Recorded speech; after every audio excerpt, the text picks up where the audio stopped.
Vamos a la parte esta que estoy por enfocar desde hace algunos días. Cuando digo que el empresariado está cosechando parte del deterioro político que contribuyó a propiciar. A mí me tocó hacer una revelación cuando llegó a la República Dominicana el embajador Wally Brewster. Cuando llegó Wally Brewster, el penúltimo de los embajadores estadounidenses en la República Dominicana, después tuvimos una embajadora y creo que tenemos 2 años con una embajada acéfala, sin embajador. Y eso no hay una explicación sobre eso. Yo no la tengo porque un país como este, pues Estados Unidos, pues no lo considera en estos momentos prioridad para un embajador, como lo ha considerado siempre, y entonces se mantiene una embajada acéfala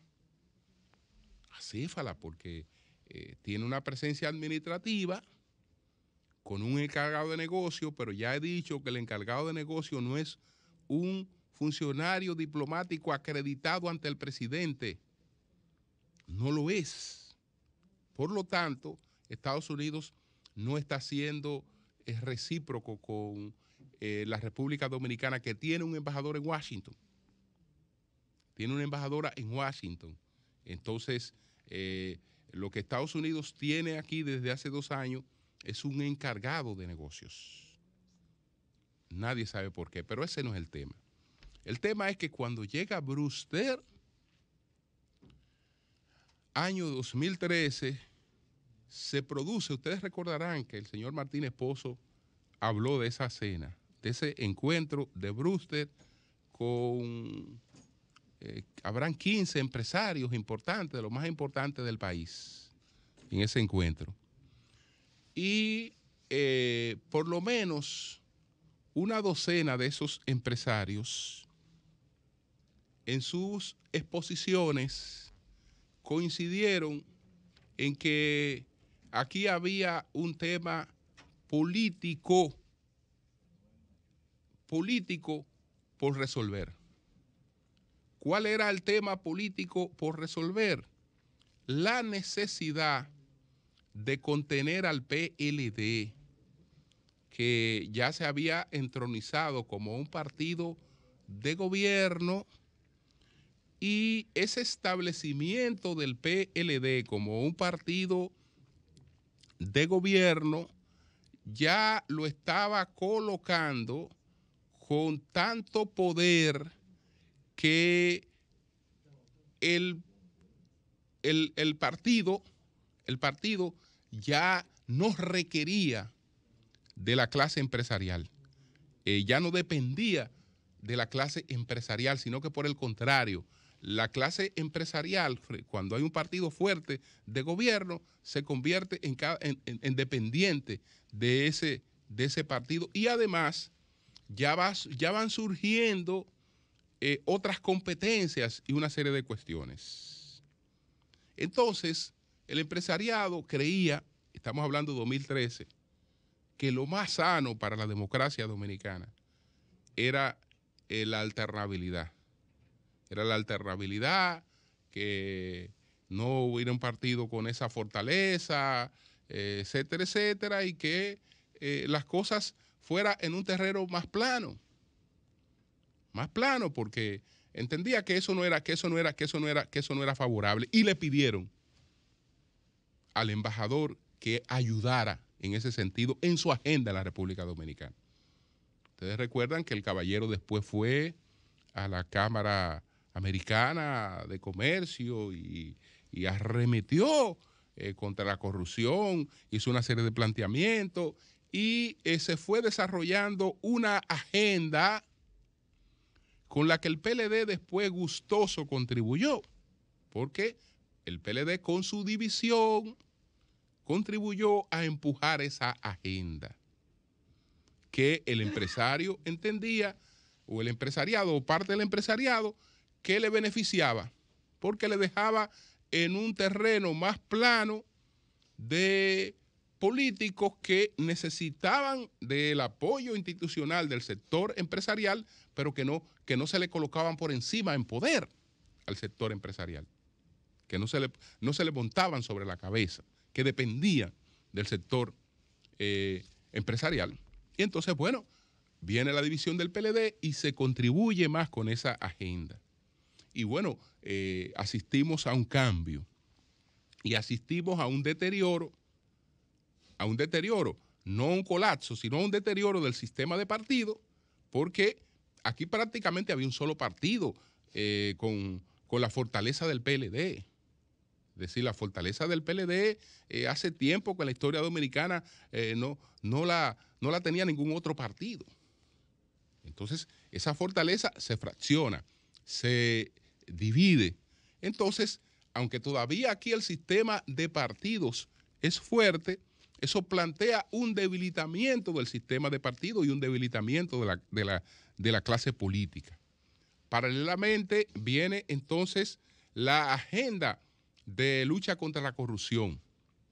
Ahí van a intervenir otros actores que tienen en cierta medida los mismos objetivos políticos, tenían los mismos objetivos políticos que los empresarios, pero apuntando hacia otros objetivos. Hacia otros objetivos. Aquí hay una izquierda ideológica o cultural, como se le llama ahora, que tiene asiento en distintas instancias, incluyendo importantes tribunas mediáticas. Entonces, hay en esos sectores una apuesta por sacudir a toda la sociedad y sus relaciones dadas para, sobre la base de una tabla, de la tabula rasa que quede flotante, tratar de construir una nueva sociedad o tratar de edificar una nueva sociedad. Ese es un sueño que lamentablemente siempre ha conducido a catástrofe, a pesadillas. Nada de lo que ha salido de, digamos, sacudir el orden existente ha resultado nunca mejor. Por el contrario, lo que ha ocurrido es que siempre se ha afianzado mucho más el autoritarismo en diferentes versiones. Pero bueno, esos sectores entonces se cuadran contra el PLD. Se cuadran contra el PLD y también coinciden en lograr el desplazamiento. Y después del desplazamiento, entonces, sabiendo que el hecho de desplazar una fuerza política no quiere decir que se le haya eliminado, entonces tienen el objetivo político de inutilizarla totalmente. Porque esos sectores entienden que no puede permitirse que se produzca un resurgimiento político del PLD, ya sea el PLD morado o ya sea el PLD verde, que no pueden rebrotar, que no pueden resurgir, porque de nada habría valido todo lo que se hizo. Y que el PRM, con la gobernabilidad y con una serie de cosas, y no siendo un partido tan enraizado, después de la figura de Luis Abinader, irá a un proceso de deterioro también. Entonces, ahí está la oportunidad para que los pichones de Boris, los pichones de Bukele o los pichones de Pedro Castillo, que aquí hay decenas que se creen que pueden ser Bukele o que se creen que pueden ser Boris o pueden ser Pedro Castillo o ahora pueden ser Petro. Pueden ser Petro, es decir, que ahí está la oportunidad para sobre esa base tratar de imponer una agenda y de colarse. Pero ¿qué pasa? Que ya agotado el tema frente al PLD, porque ya el PLD, pues todo lo que se podía decir, se ha dicho, todo lo que se podía hacer, se ha hecho en gran medida y ya eso no tiene los efectos que tenía en un momento determinado. Entonces, el objetivo de un tiempo a esta parte ha pasado a ser el empresariado.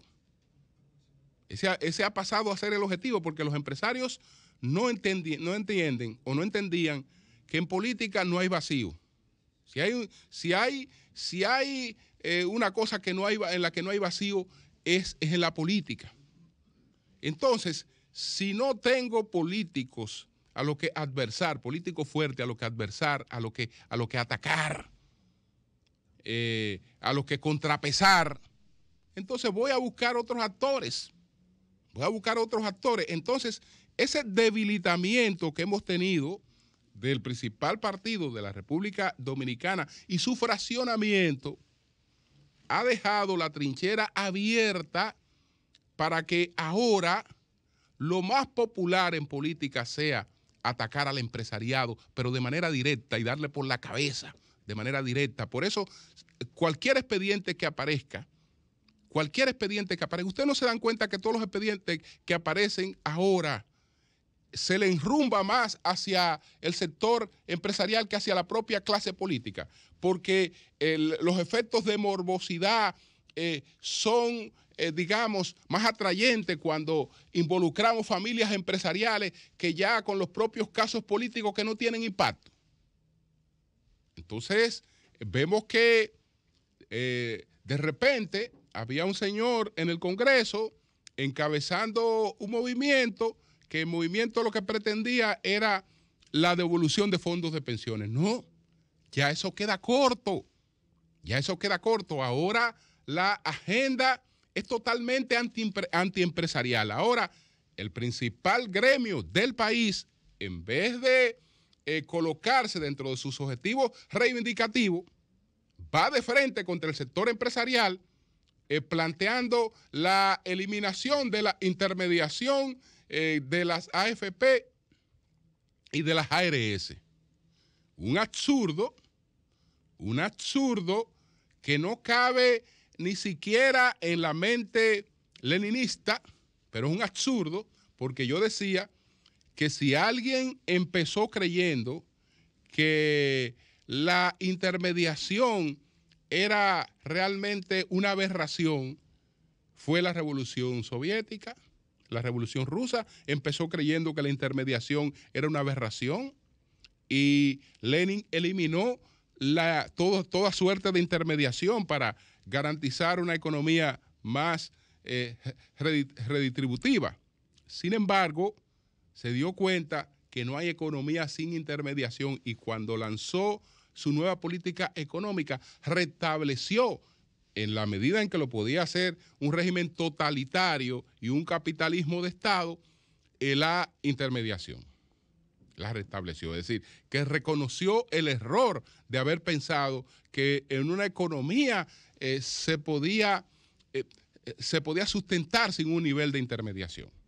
Entonces, la agenda que prima hoy es primero la de siempre, seguir apostando a un colapso del sistema de partidos, pero seguir apostando al sistema de partidos porque eso es lo que permite que se cuele el loco.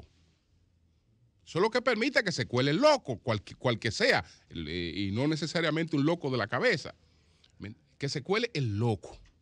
Entonces, eso desde luego, si la resistencia que puede tener es la de un sector empresarial que siempre ha apostado a la estabilidad, al desarrollo, que también ha sido clave en una serie de factores, pues vámonos de frente también al sector empresarial. Vámonos de frente al sector empresarial que ahora no tiene, digamos, un mecanismo de intermediación política más o menos fuerte que le sirva de contención de algunos golpes. Entonces ya los golpes le llegan directo. Por ahora. Hay otros aspectos que ya después también desarrollaremos.